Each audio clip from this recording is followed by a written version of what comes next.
Hello students, last class लोग हम discuss कर रहे थे पीएच स्केल और वहाँ हमने देखा कि on the basis of pH scale हम कैसे एसिड, बेस और न्यूट्रल सॉल्यूशन को डिफाइन करते हैं। आई होप आपने वो वीडियोस देखी होगी और आपको अच्छी तरीके से वो टॉपिक समझ में आए होंगे। आज उसी ऑर्डर में इस चैप्टर के लास्ट पार्ट में डेट इज साल्ट में हम एंटर कर रहे हैं और साल्ट क्या होते हैं और उनका कैसे प्रिपरेशन होता है उसको आज हम डिस्कस करेंगे और बात करेंगे कि डिफरेंट साल्ट्स का प्रिपरेशन क्या होगा और उनकी केमिकल प्रॉपर्टीज़ क्या होंगी और वो डे टू डे लाइफ में क्या यूजेस करते हैं। ठीक है ना। तो फर्स्ट ऑफ ऑल साल्ट्स क्या होते हैं, हमने ये जानकारी होना बहुत ज़रूरी है। तो साल्ट्स क्या हैं गला चौक हो रहा है ज़्यादा। साल्ट्स क्या हैं उसको हम बात करेंगे। साल्ट्स क्या हैं, देखिए कि अगर हम देखें तो हम एसिड वाले पार्ट में साल्ट को डिस्कस कर चुके थे। साल्ट क्या है, साल्ट का फॉर्मेशन कैसे होता है। तो भाई साल्ट का फॉर्मेशन फर्स्ट तो इस तरीके से होगा कि कोई भी एसिड की रिएक्शन किसी भी मेटल से कराओगे तो वो मेटल उस एसिड का हाइड्रोजन पार्ट्स को क्या कर देगा, एलिमिनेट कर देगा और साल्ट का फॉर्मेशन कर देगा। सेकेंडली, अगर आप किसी भी एसिड की रिएक्शन किसी बेस से कराओगे, अगर आई होप आपको ध्यान हो, हमने बोला था कि जब एसिड और बेस की रिएक्शन कराते हैं तो वो रिएक्शन न्यूट्रलाइजेशन रिएक्शन कहलाती है और वहाँ भी साल्ट और वाटर का फॉर्मेशन होता है। देखो कैसे, हमने लिखो पहली के लिखी है कि ए साल्ट इज कंपाउंड। चौक गिर गया, दूसरा चौक लेना पड़ेगा। क्या होगा, देखो कि a salt is compound formed from an acid by the replacement of the hydrogen in the acid by the metal. क्या मतलब है कि मेटल के थ्रू एसिड के अंदर जो हाइड्रोजन होता है उसका रिप्लेसमेंट। देखिए यहाँ HCl दैट इज हाइड्रो, क्या नाम है इसका बताओ, हाइड्रोक्लोरिक एसिड। क्या नाम है लिख देता हूँ,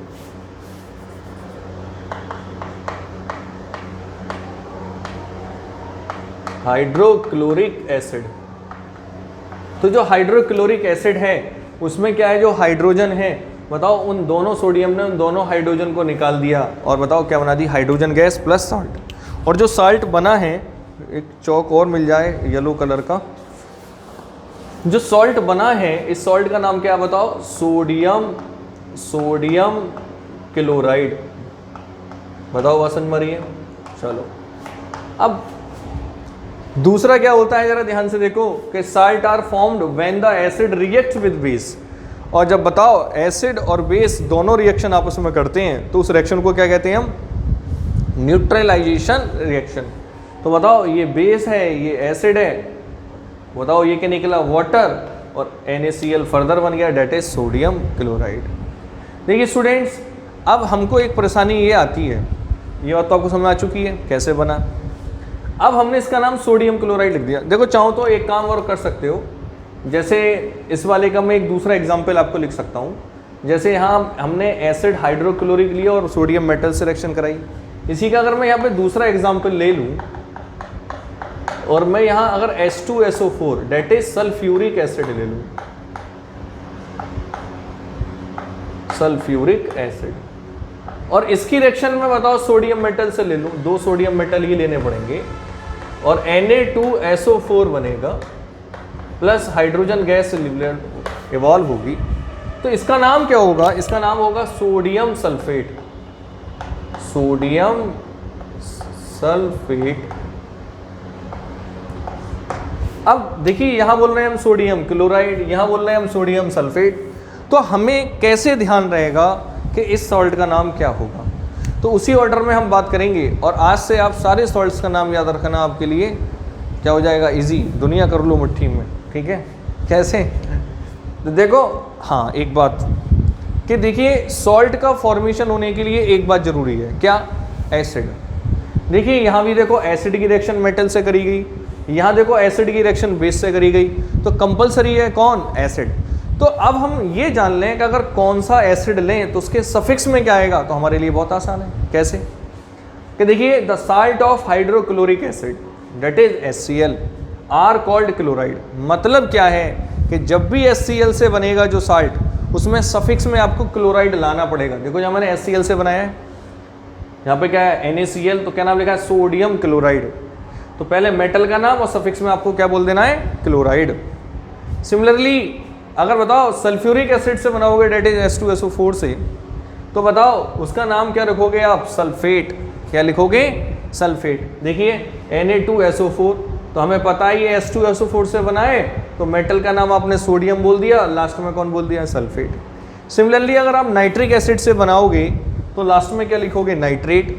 सिमिलरली कार्बोनिक एसिड से बनाओगे तो क्या लिखोगे? कार्बोनेट। और एसिटिक एसिड से बनाओगे तो क्या नाम लिखोगे? एसीटेट। बताओ बात समझ में आती है? चलो जगह और है तो मैं एक पॉइंट और लिख देता हूं, नोट करके आप लिख लेना, आपको जिंदगी में काम आएगा। 2000 का नोट है ये। क्या है बताओ? Just like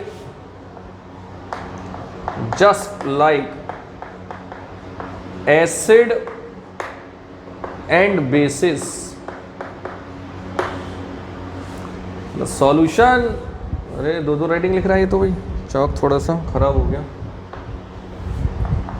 the solution of salt कैसा होगा? The solution of salt conductor.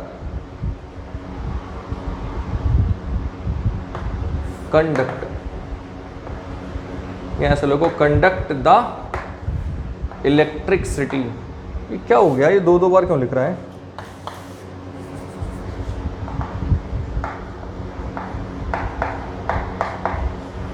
बात समझ में आ रही है? तो हमने देखा था सॉल्ट्स भी good conductor of electric lights होते हैं, और जैसे हमने देखा था एसिड और बेस में इलेक्ट्रिसिटी पास होती है, उसी ऑर्डर में हम क्या कह सकते हैं? सॉल्ट के अंदर भी कंडक्टिविटी होती है, यानी उसमें लाइट फ्लो हो जाएगी। एक बार आप कॉपी करिए, फिर बात करते हैं नेक्स्ट। आओ बात करेंगे अब पीएच ऑफ साल्ट सॉल्यूशन। देखिए स्टूडेंट्स, वैसे आपको देखने में लग रहा होगा कि साल्ट की पीएच कैसे होनी चाहिए? 7 और न्यूट्रल होना चाहिए। हाँ होता भी है, बट कुछ साल्ट ऐसे होते हैं जिनकी पीएच मोर देन 7 होती है, डेट इज वो बेसिक नेचर के होते हैं, और कुछ साल्ट ऐसे होते हैं जिनकी पीएच लेस देन 7 होते हैं, डेट इज वो एसिडिक होते हैं। तो कैसे हमें पता चले कि कौन सा साल्ट एसिडिक होगा और कौन सा साल्ट बेसिक होगा? तो इसको हम डिस्कस करते हैं हाइड्रोलाइसिस। हाइड्रोलाइसिस का मीनिंग होता है वाटर से रिएक्शन कराते हैं और चेक करते हैं कि उस साल्ट के अंदर किस तरीके से बना हुआ है, मतलब उसके अंदर कौन स्ट्रॉन्ग एसिड है और कौन स्ट्रॉन्ग बेस है, या कौन वीक एसिड है और कौन वीक एसिड है। कैसे? आप एक मिनट समझेंगे। लिखा है the aqueous solution of many salts are neutral having the pH 7। ज़्यादातर साल्ट्स के सॉल्यूशन न्यूट्रल होता है और उनकी पीएच कितनी होगी? 7। But some salt produce the acidic और basic solution when dissolve in water. जब उनको हम वाटर में डिजॉल्व करते हैं तो वो एसिडिक या बेसिक सॉल्यूशन को प्रोड्यूस करते हैं। तो the acidic nature and basic nature of some salt can be explained on the basis of hydrolysis. तो ऐसे साल्ट जिनका सॉल्यूशन एसिडिक या बेसिक होगा तो हम कैसे पता चलाएंगे? On the basis of hydrolysis. देखिए स्टूडेंट्स, अब बात ये है कि हाइड्रोलाइसिस के बेस पर हम बताएंगे कि उस सॉल्ट का पीएच मोर देन 7 होगा या लेस देन 7 होगा, डेट इज़ वो एसिडिक होगा या बेसिक। तो इस बात को स्टार्ट करने से पहले मैं आपको एक बात और बता दूं कि सॉल्ट्स को फॉर्मेशन के बेसिकली वैसे 4 टाइप्स होते हैं, बट हम क्लास 10th के अंदर 3 टाइप्स से डिस्कस करेंगे। कैसे भाई? साल्ट कैसे बना? एसिड और बेस से रिएक्शन करके। बताओ बात समझ में आ रही है? और आई होप आप सारी वीडियो अगर सीक्वेंस से देख रहे होंगे तो हम एक टॉपिक और डिस्कस करें। हम strong acid, weak acid, strong base, weak base already discuss कर चुके हैं। तो क्या होते हैं अगर वो यहाँ पे डिस्कस करेंगे तो हमारी वीडियो बहुत लेंदी हो जाएगी। आई होप आपने सारी वीडियो प्रीवियस देख रखी होंगी। अगर नहीं देखी है तो पहले आप वो वीडियो देखिए, उसके बाद इस वीडियो को कंटिन्यू करिए, तब आपको अच्छा समझ में आएगा। क्या है देखिए कि अब सॉल्ट का जो फॉर्मेशन है वो हम 3 तरीके से कर सकते हैं। कैसे? फर्स्टली देखो क्या क्या तरीके हो सकते हैं, इस टॉपिक को आप बाद में देखना। पहला हो सकता है कि स्ट्रॉन्ग एसिड की रिएक्शन स्ट्रॉन्ग बेस से कर दें, एस फॉर स्ट्रॉन्ग, ठीक है, A for acid, B for base. Second तरीका ये हो सकता है कि हम स्ट्रॉन्ग एसिड ले लें और वीक बेस ले लें। और थर्ड ये हो सकता है कि हम वीक एसिड ले लें और स्ट्रॉन्ग बेस ले लें। बताओ, इसके अलावा चौथा एक हो सकता है कि दोनों ही वीक ले लें, बट हम उसको यहाँ डिस्कस नहीं करेंगे, वो 11th-12th का पार्ट है, ठीक है। तो 3 तरीके से हम साल्ट का फॉर्मेशन कर सकते हैं। और फॉर्मेशन करने के बाद हम ये बताएंगे कि वो साल्ट एसिडिक होगा या बेसिक, वो कैसे, वो हम अभी बताएंगे कैसे। तो देखिए हमने पहला लिखा है the salt of strong acid and strong base give the neutral solution, that is उसकी pH 7 होगी। क्या मतलब है कि ऐसा साल्ट जो स्ट्रॉन्ग एसिड स्ट्रॉन्ग बेस से मिलकर बना है उसकी pH हमेशा 7 होगी, डेट इज वो न्यूट्रल होगा। जैसे एग्जाम्पल अगर हम बात करें तो एग्जाम्पल में हम ले सकते हैं NaCl। अब आप कहोगे सर हमें कैसे पता चलेगा कि भाई ये स्ट्रॉन्ग एसिड से या स्ट्रॉन्ग एसिड और स्ट्रॉन्ग बेस से मिलकर बना है? तो कुछ नहीं, आपको इसका हाइड्रोलाइसिस कर देना है। क्या कर देना है? हाइड्रोलाइसिस कर देना है। कैसे? देखो हाइड्रोलाइसिस का मतलब होता है वाटर से रिएक्शन। तो जैसे ही आप NaCl की रिएक्शन कैसे करोगे? HCl से। देखो ये फर्स्ट, देखिए हमेशा कोई भी साल्ट हो या कोई भी कंपाउंड हो, फर्स्ट पार्ट पॉजिटिव होता है, सेकंड नेगेटिव, ये पॉजिटिव ये नेगेटिव। तो अब देखो लगाओ, पहले का पहला दूसरे का दूसरा, तो बताओ Na किसके पास जाएगा? Cl के पास, है ना? तो क्या बनेगा? सॉरी क्या लिख रहे हैं यार हम लोग, वाटर से रिएक्शन, सॉरी। तो हाइड्रोलाइसिस का मतलब क्या होता है? वाटर से रिएक्शन। तो NaCl और वाटर से रिएक्शन करोगे तो NaOH लिखोगे। तो देखो पहला पॉजिटिव दूसरा नेगेटिव, पहला पॉजिटिव दूसरा नेगेटिव, ठीक है ना? तो अब देखो पहले का पहला दूसरे का दूसरा, क्या आया? NaOH, दूसरे का दूसरा, पहले का पहला दूसरे का दूसरा, पड़ोसी मिला दो, यहाँ से क्या बनेगा? HCl। बहुत आसान है, पहले का पहला दूसरे का दूसरा, यानी इस वाली पार्टी को यहाँ से और इससे इससे। क्लियर? चलो तो बताओ NaOH क्या है? एक स्ट्रॉन्ग बेस, और HCl क्या है बताओ? एक स्ट्रॉन्ग एसिड। तो ये बात आपको ध्यान रखनी पड़ेगी कि जब एक स्ट्रॉन्ग एसिड और स्ट्रॉन्ग बेस से बना हुआ साल्ट वाटर के अंदर डिसॉल्व करा जाए तो उसकी pH हमेशा 7 होगी। और ऐसा क्यों होगा उसका एक्सप्लेनेशन समझो। बताओ ये एक स्ट्रॉन्ग बेस है और जब वाटर के अंदर ये डिसॉल्व होगा तो हमने पढ़ा है कि स्ट्रॉन्ग बेस वो होते हैं जो कंप्लीटली अपने आयनों में क्या हो जाए? आयनाइज्ड हो जाए। तो यहाँ से क्या होगा? भरपूर मात्रा में OH आइंस आएंगे। और बताओ यहाँ से स्ट्रॉन्ग एसिड है तो यहाँ से भरपूर अमाउंट में क्या आएगा बताओ? H ions. और फर्दर ये दोनों मिलकर क्या बना देंगे? वाटर। और वाटर कैसा होता है बताओ? न्यूट्रल। ठीक है ना? तो चाहो तो आप इसका एक्सप्लेनेशन भी समझ लो, आना भी चाहिए वैसे। और चाहे तो आप इस स्टेटमेंट को याद रखेंगे, अगर स्ट्रॉन्ग एसिड और स्ट्रॉन्ग बेस से बनने वाला साल्ट हमेशा कैसा होता है? न्यूट्रल होता है। एक बार आप देख लीजिए, पॉज करके थोड़ा नोट्स बना लीजिए। चलो थोड़ा पॉज कर लीजिए और पूरा इसको नोट कर लीजिए। चलो रफ कर रहा हूँ मैं।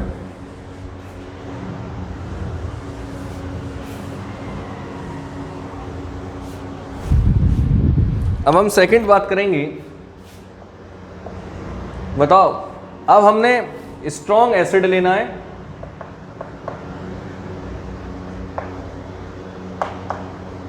और क्या लेना है बताओ भाई? वीक बेस लेना है। तो ध्यान दो, ऐसे सॉल्यूशन, कैसे सॉल्यूशन? एक चौक का टुकड़ा और ले लेते हैं।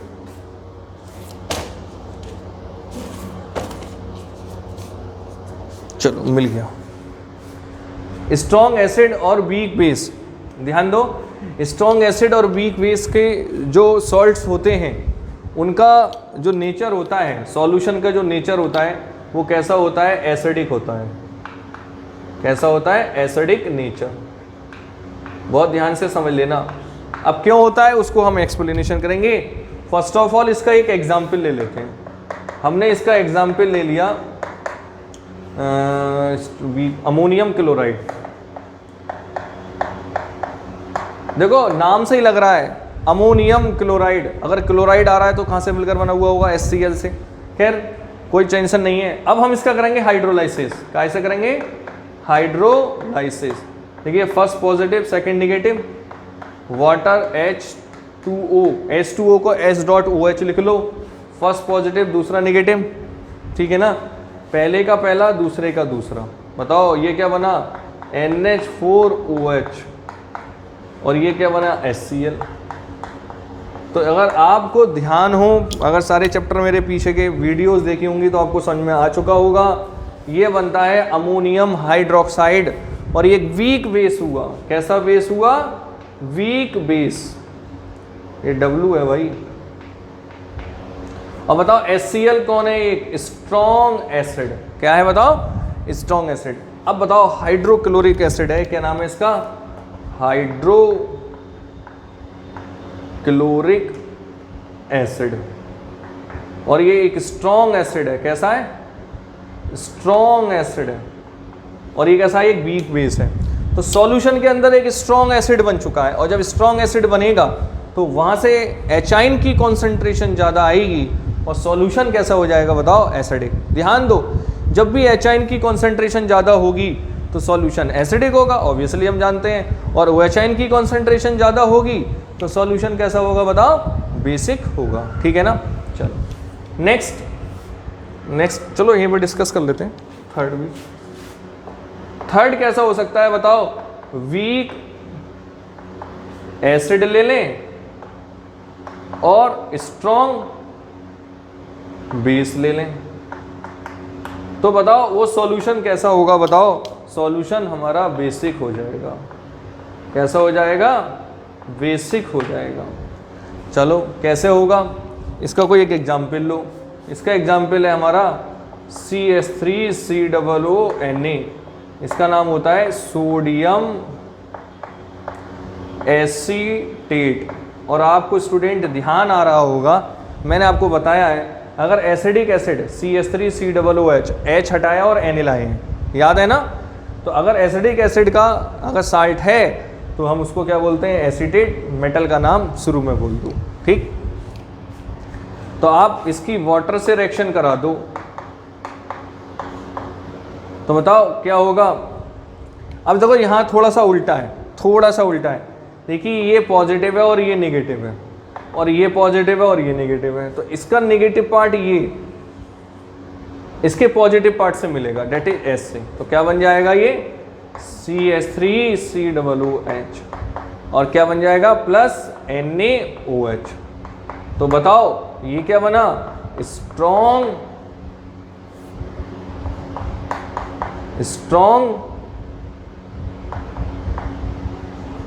बेस। क्या बना? और जब स्ट्रॉन्ग बेस होगा, और ये कौन है बताओ? Weak acid. तो वीक एसिड है तो यहां से आने वाले एचाइंस क्या होंगे बताओ? बहुत कम। जबकि स्ट्रॉन्ग बेस होगा तो यहां से OHइंस क्या आएंगे? बहुत ज़्यादा। क्यों? क्योंकि जो स्ट्रॉन्ग बेस होते हैं वो वाटर के अंदर कंप्लीटली आयनाइज्ड हो जाते हैं। ठीक है ना?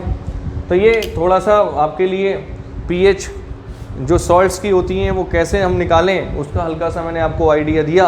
हालांकि आपको एग्ज़ाम में जो क्वेश्चन मिलेगा वो कोई भी साल्ट दे देगा, और टेंशन ना लें, जब भी आपको कोई भी साल्ट मिले तो उसकी एक सुपरसोनिक ट्रिक भी आपको मैं दे देता हूँ। पहले एक बार आप इसको कॉपी कर लीजिए।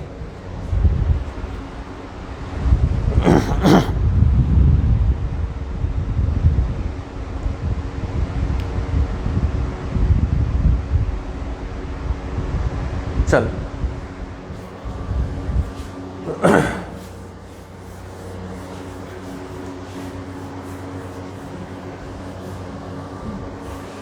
देखिए मैं कुछ साल्ट लिख देता हूँ, ठीक है ना? आप उन साल्ट को देखकर तुरंत बता सकते हो कि वो एसिडिक होगा या बेसिक। ठीक है ना? कुछ साल्ट में लिख देता हूँ खुद ही।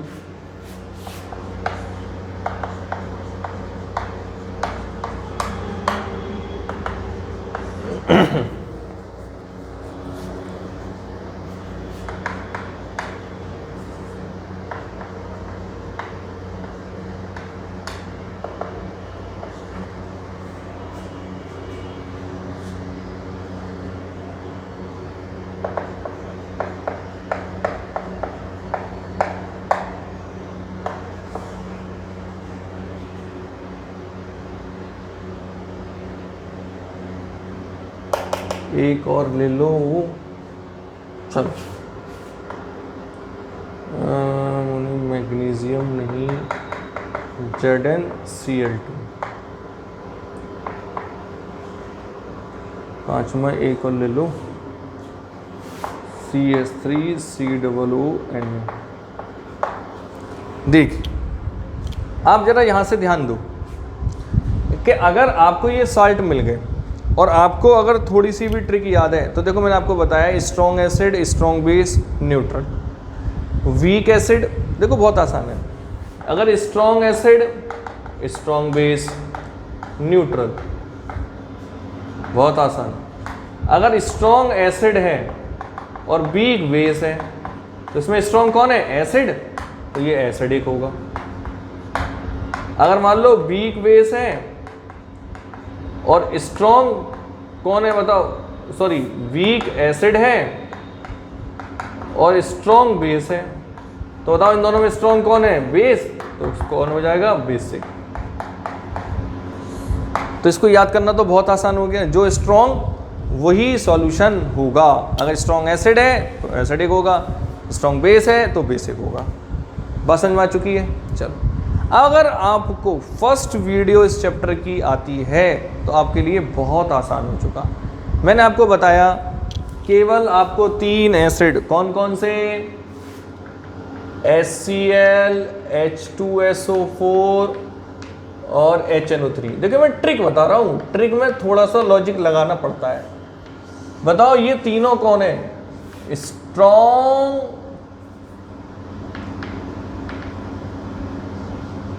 एसिड। और बताओ बेस कौन कौन थे? NaOH और KOH। क्लियर? तो ध्यान दो, जब भी कोई साल्ट होता है ना, साल्ट, उसमें 2 पार्ट होते हैं, कोई भी साल्ट हो, पहला पॉजिटिव और दूसरा नेगेटिव। बात समझ में आ रही है? तो जो पॉजिटिव पार्ट आता है वो बेस से आता है। कहाँ से आता है? बेस से। और जो नेगेटिव पार्ट आता है वो एसिड से आता है। क्लियर? तो देखो ये पॉजिटिव, ये नेगेटिव। अब पॉजिटिव पार्ट बेस से आ रहा है तो बेस में कौन कौन है बताओ? पॉजिटिव पार्ट K और Na, पोटेशियम और सोडियम। बताओ है ना? है। तो इसका मतलब इसमें स्ट्रॉन्ग तो बेस बैठा है। बताओ सल्फेट कहाँ से आ रहा है? देखो यहाँ मिल रहा है, देखो ये नेगेटिव पार्ट है, ये नेगेटिव है और ये नेगेटिव है। Chloride, sulphate, nitrate. देखो यहाँ तो Cl आ रहा होगा, या सल्फेट SO4 आ रहा होगा, या NO3 आ रहा होगा। अब ये भी मिल गया SO4, तो इसका मतलब क्या है? ये स्ट्रॉन्ग एसिड है। देखो ऐसे पता चला सकते हो अगर हाइड्रोलाइसिस नहीं कर रहे तो। न्यूट्रल हो गया। अब जरा यहाँ देखो, ये पॉजिटिव पार्ट, ये नेगेटिव पार्ट। देखो पॉजिटिव पार्ट कहाँ से आता है? बेस से। अरे सोडियम मिल गया, दैट इज इसमें स्ट्रॉन्ग बेस है। और पीछे देखो कौन है? CO3। कभी है नेगेटिव CO3? नहीं है, दैट इज क्या? ये वीक एसिड। अगर इसमें नहीं है तो फिर वो वीक एसिड, इसमें नहीं है तो वो वीक बेस। तो इसका मतलब इसमें स्ट्रॉन्ग कौन है? बेस, दैट इज सॉल्यूशन कैसा होगा? बेसिक। आसान है ना? यहां भी देखो पहला पॉजिटिव, दूसरा नेगेटिव। बताओ पॉजिटिव में कौन आ रहा है? NH4। बताओ क्या बेस के अंदर कोई NH4 दिख रहा है आपको? नहीं। इसका मतलब इसमें बेस कौन सा है? वीक।